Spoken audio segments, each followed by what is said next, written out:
Hello everyone, and welcome back. We are on chapter 18.4 today with amphibians, vertebrates with a double life. We're going to combine chapters 18.4 and 18.5 because they're very similar, and just teaching lesson 18.4 would take me like 3 minutes. But you do not have to do the 18.5 section reviews, so that's kind of nice. So, I think you're probably section reviewed out at this point, but it's just about the only thing I can send home besides a test. So, we're going to have to deal with that during this time of quarantine. Let's talk about amphibians. Amphibian characteristics comes from the Greek word amphibia, or to have two lives, double life.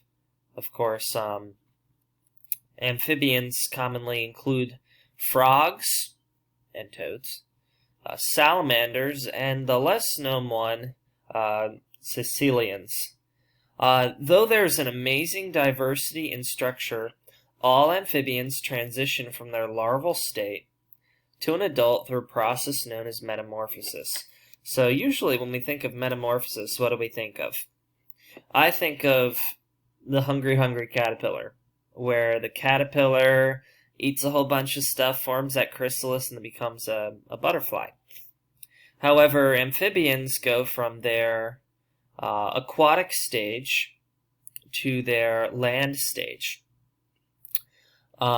where larval amphibians live in fresh water or brackish, sort of salty, but not saltwater environments. Adult amphibians live on the land, but still near water.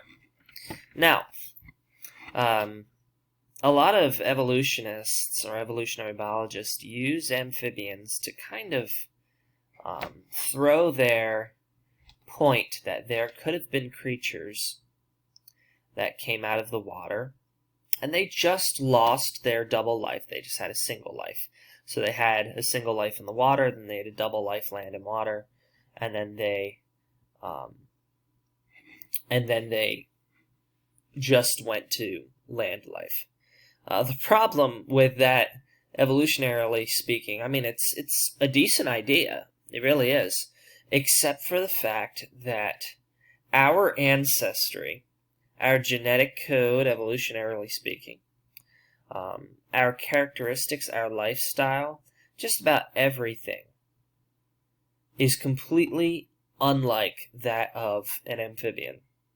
And so if we were to come from amphibians who just walked onto the land, that'd be pretty wild. We're quite different.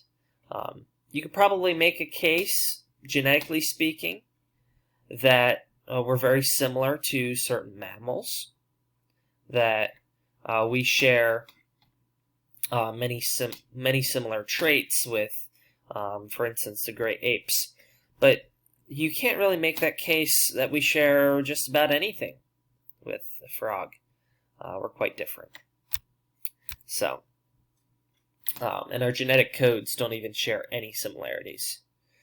Frogs and toads are in the order of ANURA, or ANURAN is the plural form of it. If you want to underline that, I think it's on your test. So, just letting you know. They're generally characterized by being leaping and tailless amphibians.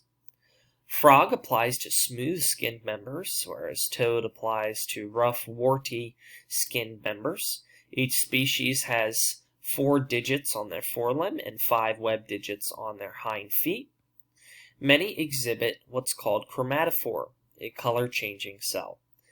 And so chrome, of course, means color.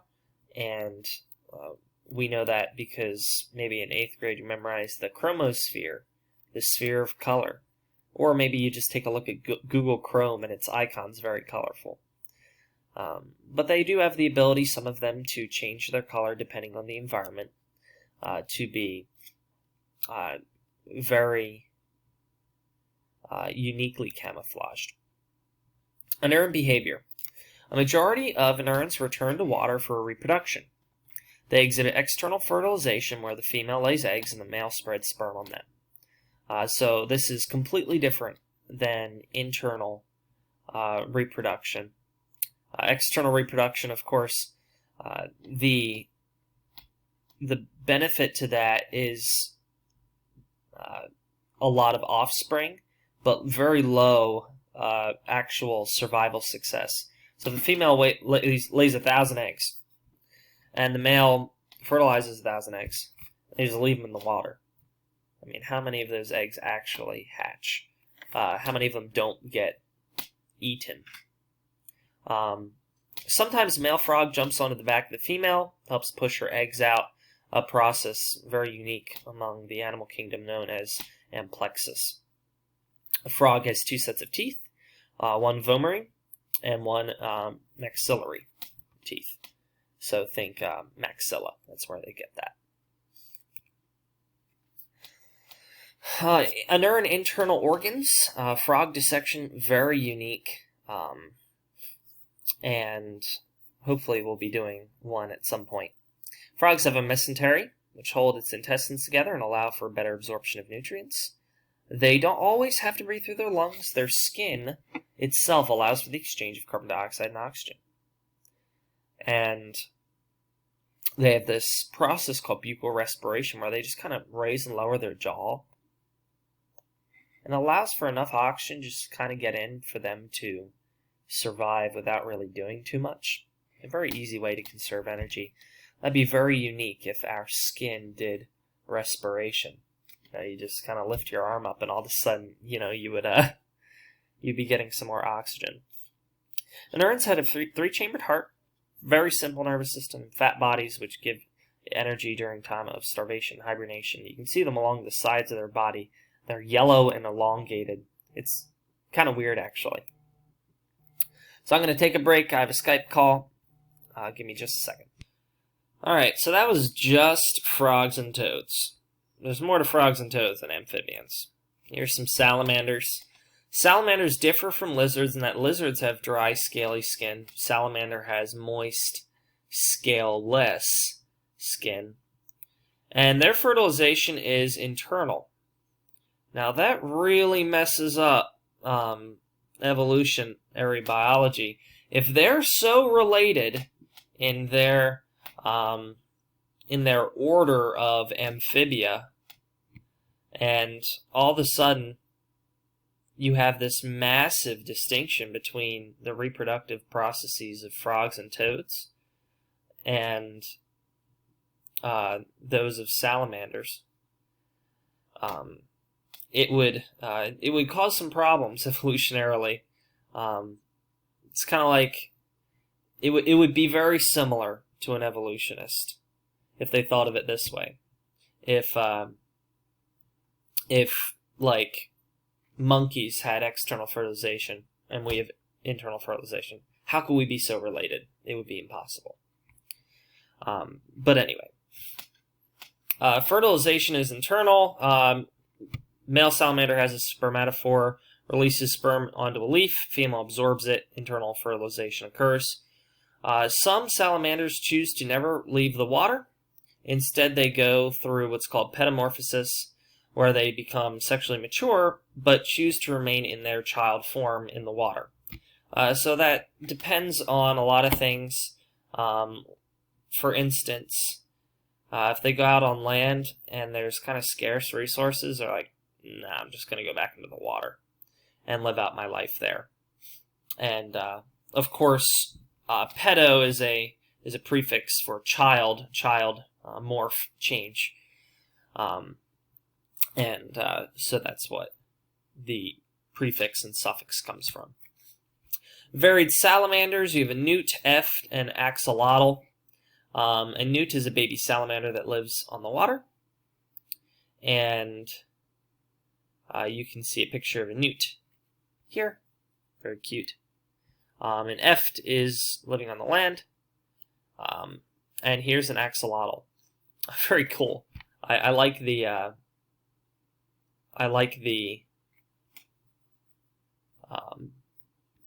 picture here. It looks like he's smiling. So anyway, that's one that is found in the southwestern U.S. that undergoes metamorphosis only when the water it lives in dries up. So it actually tries to remain a kid forever. It's like Peter Pan. So, kind of looks like Peter Pan.